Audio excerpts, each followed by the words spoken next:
Hello guys, welcome to my YouTube channel. मेरे channel पर आपको खुश आमदीद। मैं आज आपके लिए इस वीडियो में मेहंदी के खूबसूरत डिज़ाइन लेकर आया हूँ। मेहंदी लगाना एक कदीम रवायत और फ़न है जो मुख्तलिफ़ सकाफ़तों में खुशी और ख़ूबसूरती की अलामत समझा जाता है। मेहंदी ना सिर्फ शादी ब्याह और त्योहारों के लिए इस्तेमाल की जाती है, बल्कि इसे जल्द की खूबसूरती और दिलकश बढ़ाने के लिए भी अपनाया जाता है। मेहंदी लगाने के मुख्तलिफ़ तरीक़े हैं और हर तरीक़ा अपने मुनफरिद अंदाज़ और महारत का तकाज़ा करता है। मेहंदी लगाने के अमल को बेहतर और दिलकश बनाने के लिए चंद बुनियादी असूलों, महारतों और तरीक़ों को समझना ज़रूरी है। मेहंदी लगाने के लिए सबसे पहले एक उम्दा और खालिस मेहंदी का इंतखाब ज़रूरी है। ताज़ा मेहंदी ज़्यादा रंग देती है और जल्द के लिए फ़ायदेमंद होती है। बाज़ार में मुख्तलिफ़ अक़साम की मेहंदी दस्तयाब होती है, जिनमें कुदरती मेहंदी और केमिकल मिली हुई मेहंदी शामिल होती है। अगर खालिस और ज़्यादा देर तक रहने वाला रंग दरकार हो तो कुदरती मेहंदी का इस्तेमाल बेहतर है।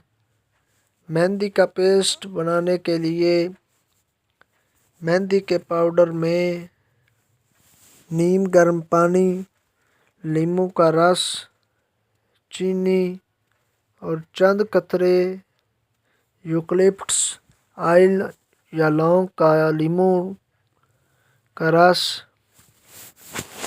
शामिल किया जाता है। ये अज्जा मेहंदी के रंग को गहरा करने में मदद देते हैं। पेस्ट को कम अज़ कम 4 से 6 घंटे के लिए या पूरी रात के लिए रखना बेहतर होता है, ताकि इसका रंग ज़्यादा निखर कर आए। मेहंदी लगाने से पहले जिल्द को अच्छी तरह साफ़ और खुश्क कर लेना चाहिए, ताकि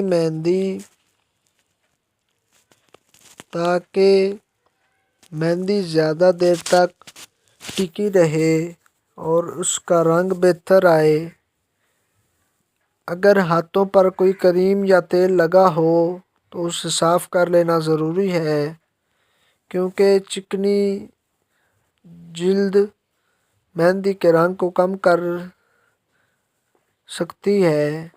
मेहंदी लगाने के लिए मुख्तलिफ़ किस्म के कोन्स और आलात इस्तेमाल किए जा सकते हैं, जिनमें प्लास्टिक या कागज़ के रोल से बने कोन्स, बुरश और स्टेंसिल शामिल हैं।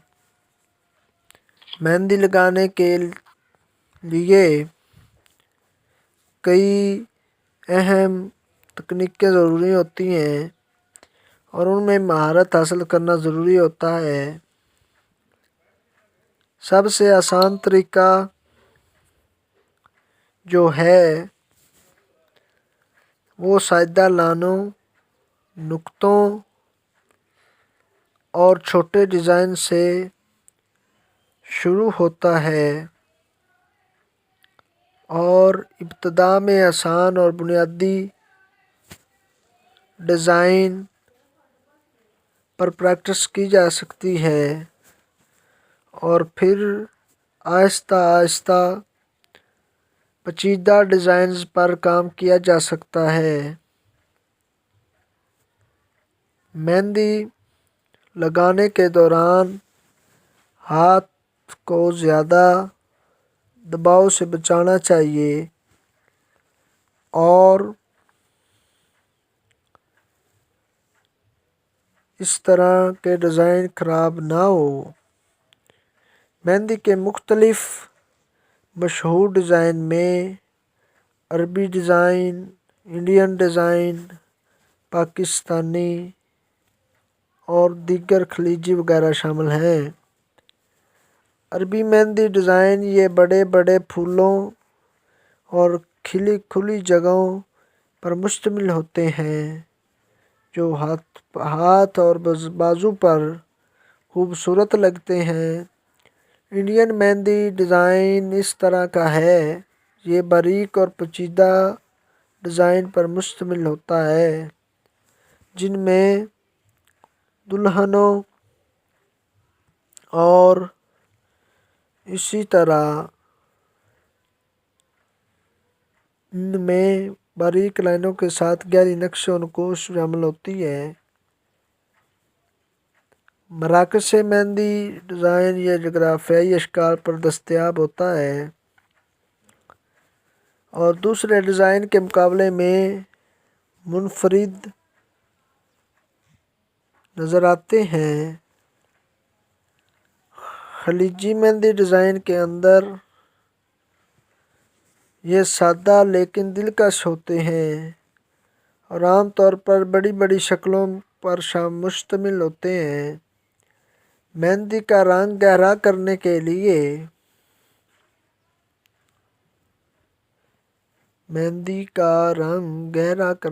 لیے مددگار ثابت ہوتا ہے۔ مہندی خشک ہونے کے بعد اسے کھردری چیز سے اتار دینا چاہیے کیونکہ اس سے پانی استعمال نہ کریں کیونکہ اس سے رنگ ہلکا پڑ جاتا ہے۔ کبھی کبھار مہندی کا رنگ کم آتا ہے یا ڈیزائن خراب ہو جاتا ہے۔ اس کی ایک وجہ غیر معیاری مہندی بھی ہو سکتی ہے، اس لیے ہمیشہ اچھی اور خالص مہندی کا استعمال کرنا چاہیے۔ اس کی ایک اور وجہ یہ ہے غیر معیاری مہندی بھی ہو سکتی ہے، اس لیے ہمیشہ اچھی اور خالص مہندی کا استعمال کرنا چاہیے۔ اگر مہندی لگانے کے بعد جلد پر جلن محسوس ہو تو اسے فوراً دھو لینا چاہیے کیونکہ یہ کسی الرجی کی علامت ہو سکتی ہے۔ مہندی لگانا ایک فن ہے جو صبر، مہارت اور مشق سے نکھر آتا ہے اور اسی طرح ہر شخص اپنی پسند اور مواقع کے مطابق مہندی کے انداز کو اپنا سکتا ہے۔ مہندی نہ صرف خوبصورتی میں اضافہ کرتی ہے بلکہ اگر مہندی کو صحیح طریقے سے تیار کیا جائے اور مہارت کے ساتھ لگایا جائے تو اس کا نتیجہ نہایت دلکش اور دیرپا ہوتا ہے۔ امید ہے کہ آپ کو یہ میرے بتائے گئے ڈیزائن پسند آئے ہوں گے، تو یقیناً اس طرح کے ڈیزائن کو دیکھ کر آپ خوش ہوئے ہوں گے۔